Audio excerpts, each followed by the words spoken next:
ভাই আমি ছোটবেলায় ঠিক ছিলাম, খাইছি দাইছি এভাবে খেলা খেলে বেড়াইছি। এখন ভাত খাওয়ার টাইম পাই না। আসসালামু আলাইকুম গাইস, সবাই কেমন আছেন? আশা করি আমি ভালো আছি। তো আমার 100 দিনে 1000 ফলোয়ার্স কমপ্লিট করা। আজকে আবার লিখছি 18 নম্বর ব্লক। তা সকাল উঠিয়া দোকানে বার আসলাম, আসিয়া টোটো চললাম। তা টোটো চড়ে টুকটুক করিয়া দোকানের দিকে আসলাম। তা আসিয়া দোকান টোকান খুলিয়া এখন যা লিখছো উপায় বেরবার আগমনী হচ্ছে। তা আসিয়া দেখো এটি শাটারিং এর কামাই করে রেখেছে একটা বিল্ডিং এর।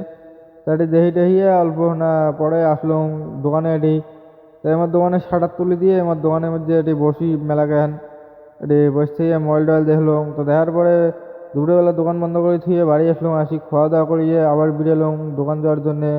তা আসি দেখো ভাই ছোটবেলাকার কথা মনে পড়ে। আগত খাইছং দাইছং খেলা খেলে বেড়াইছং এভাবে দোকানে বাড়ত নদী বাড়ত।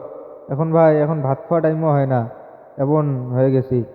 তা আর কি দোকানে যাওয়ার জন্য রেডি হলাম। তা আসিয়া তা কালডোয়া যাওয়া লাগছং। তা হ্যাঁ টলি যাচ্ছে, টলিখান কাটা লাগে। তা ওই জন্য আর কি কালডোয়া আসিয়া কালডোয়া থেকে ব্লেড নিলাম। তা আজকের ব্লগটা এর থেকেই শেষ, বেশি লম্বা না করলাম।